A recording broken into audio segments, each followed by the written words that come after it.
Before we embark on this incredible journey deep into the Earth's crust, please do consider subscribing to our channel. It allows us to continue bringing you stories of our remarkable world, from the highest mountains to the deepest oceans, and even into the hidden realms beneath our very feet. Today, we explore a substance that has shaped human destiny for over a century. It is a thick, dark liquid often called black gold. We know it as oil. This remarkable substance is not just a fuel. It is a form of stored energy, the concentrated power of ancient sunlight captured by life that existed hundreds of millions of years ago. It is a legacy from a time long before our own, a time of vast, warm seas and strange, wonderful creatures. This journey begins in the vast, silent darkness of the Earth's interior. Deep below the bustling cities, the quiet farmlands, and even the floor of the ocean, there are layers of rock that hold this precious liquid. Oil is a natural resource, formed by the Earth itself through a slow and powerful process. It is a finite gift, a geological inheritance created over immense timescales that are difficult for the human mind to truly comprehend. The story of oil is the story of life, death, and transformation.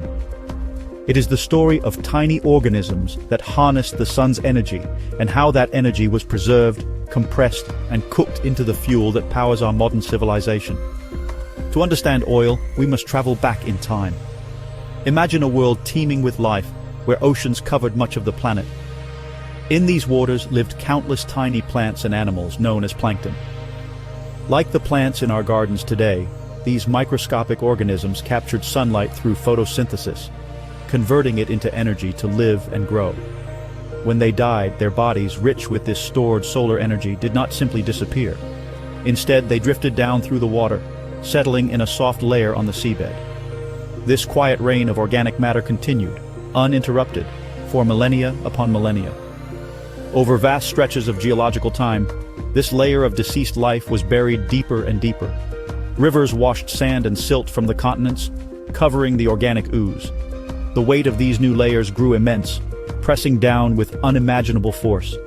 The world above changed, continents shifted, and mountains rose and fell. But deep below, the transformation had begun. This buried layer of ancient life was cut off from the oxygen that would have caused it to decay. It was sealed in a tomb of sediment, waiting for the next stage of its incredible journey from life to liquid energy. A process driven by the immense heat and pressure of the planet itself. The formation of oil is a magnificent act of natural chemistry, a slow cooking process that takes place over millions of years.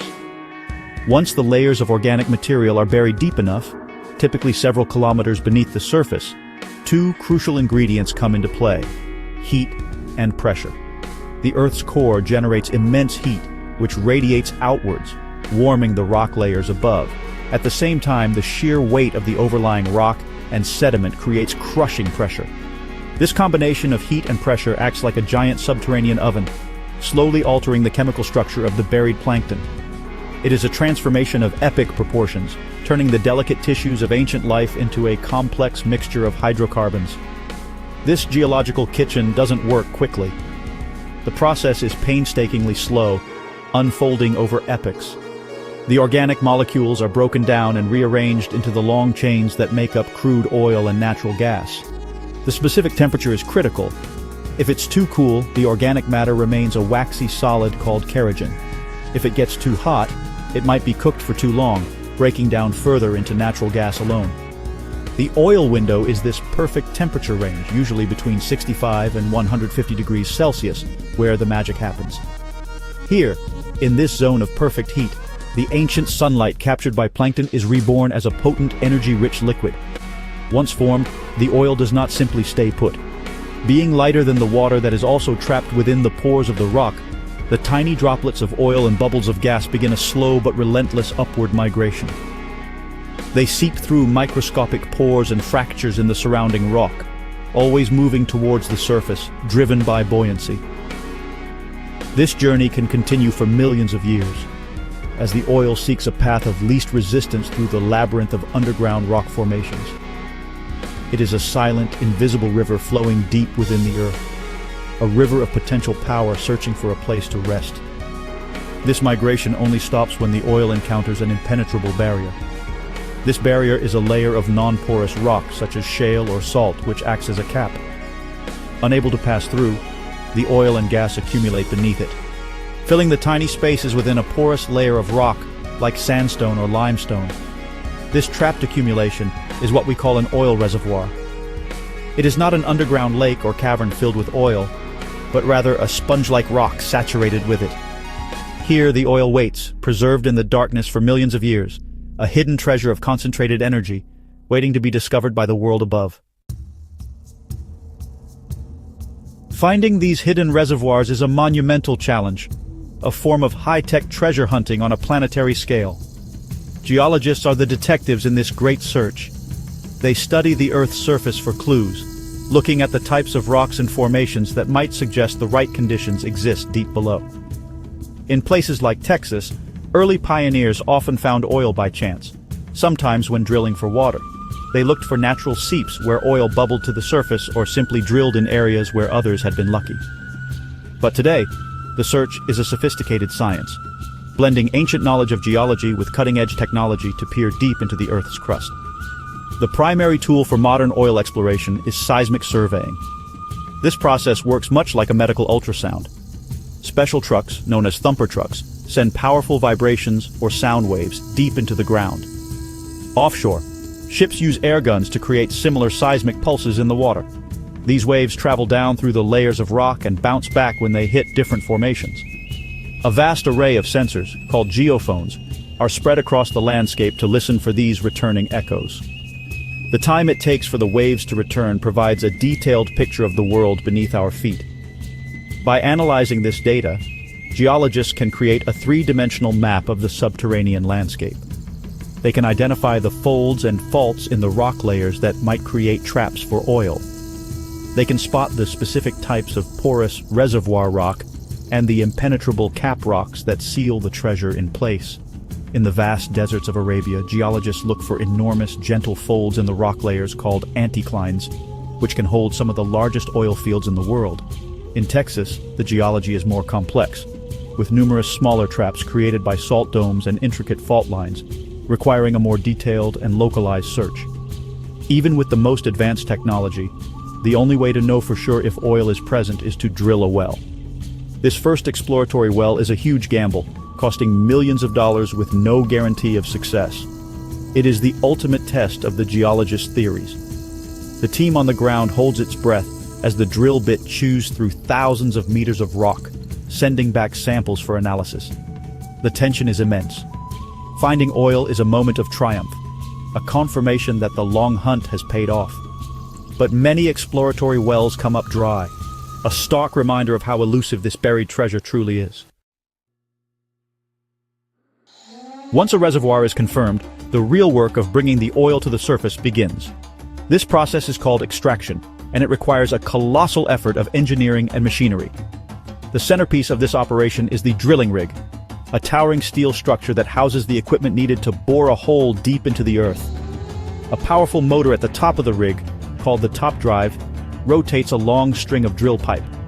At the very end of this pipe is the drill bit, a formidable tool with teeth made of diamond or tungsten carbide, designed to cut through solid rock with relentless force. As the drill bit grinds its way downwards, a special fluid known as drilling mud is pumped down the center of the drill pipe. This mud serves several vital purposes. It cools and lubricates the spinning drill bit, preventing it from overheating.